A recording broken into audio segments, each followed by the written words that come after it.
Hi, everybody. My name's Jason. I'm Caden. I'm Jaden. I'm Eli. And we are the YahooandtheTorah.net website. We are the Yahoo and the Torah YouTube channel. We are the Yahoo and the Torah on Rumble and Odyssey.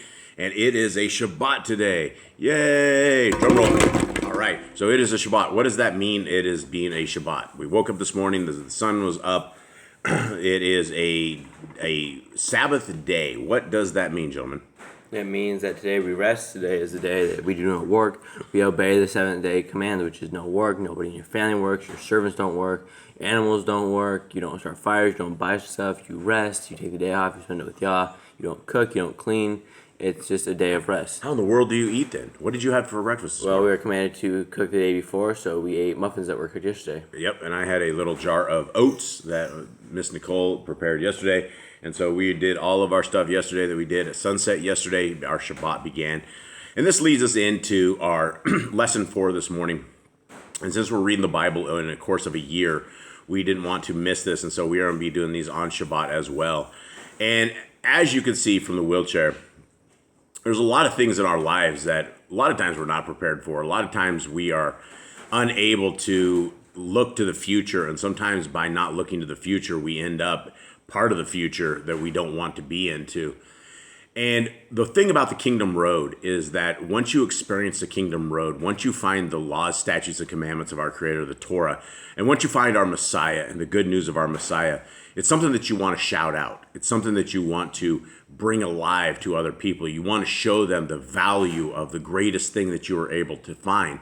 And as we are mixed up into 35,000 different religions of Christianity and different religions out there, and there's just so many different religions of confusion that once you find the truth, you really want to shout it out and to make a difference. And so today's Bible reading is in Matthew 25. It starts on verse 31. And when the Bẽn of Aḍam comes in his esteem, and all his Kadesh messengers with him, then he shall sit on the throne of his esteem. And all the nations shall be gathered before him, and he shall separate them one from another. And as the shepherd separates his sheep from the goats, and he shall put the sheep on his right hand, but the goats on the left. Then the sovereign shall say to those on the right hand, Come, you Baruch of my Father, inherit the reign prepared for you from the foundation of the world. For I was hungry, and you gave me food. I was thirsty, and you gave me drink. I was a stranger, and you took me in. Was naked, and you clothed me. I was sick, and you visited me. I was in prison, and you came to me. Then the righteous shall answer him and say, saying, Adonai, when did we see you hungry, and we fed, or thirsty, and gave to drink? And when did we see you as a stranger, and took in, or naked, and clothed? And when did we see you sick, or in prison, and we came to you? And the sovereign shall answer and say to them, Truly, I say to you, insofar as you did it to one of the least of these brothers, you did it to me. Okay, this is called Witnessing from a Wheelchair. This is, and if you're reading the Bible in a year, if you're trying to get through it, you began when we did these lessons in Genesis 1. Today you'll be reading Genesis 16 and Genesis 17 and Matthew 5, 27 through 48. Okay, and the Bẽn of Aḍam did not come to be served, but to serve. That is out of Matthew 20, 28. A woman named Nancy put this ad in her local newspaper. If you are lonely or have a problem, call me.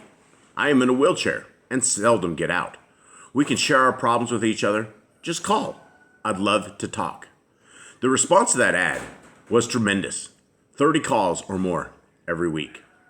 What motivated this woman to reach out from her wheelchair to help others in need? Nancy explained that before her paralysis, that she had been perfectly healthy but in deep despair. She had tried to commit suicide by jumping from her apartment window, but instead she became paralyzed from the waist down. In the hospital, utterly frustrated, she sensed Yahuwah saying to her, Nancy, you've had a healthy body, but a crippled soul. From now on, you will have a crippled body, but a healthy soul. As a result of that experience, she surrendered her life to Yahuwah. When she was finally allowed to go home, she prayed for a way to share Yahuwah's grace with others. And the idea of the newspaper ad occurred to her. Every believer can do something to help needy people. Limited as we may be by sickness, old age, or disability, we can still pray, call, or write. No matter what our condition, we can be an effective witness for the kingdom of Elohim. Lord, Let me be a shining light, so others then may view your mercy and your love displayed in all I say and do. Only after you talk to Yahuwah about needy people are you ready to talk to needy people about Yahuwah. All right, everybody, that concludes our reading for the day. We hope that you guys have a wonderful Shabbat. We go live in a few hours at 11 o'clock our time. We know I think it's 9 o'clock Arizona time. And whatever else time it is around you guys, we will be going live, and we hope to see you guys there. We love you a lot. Have a wonderful day. All right, shalom.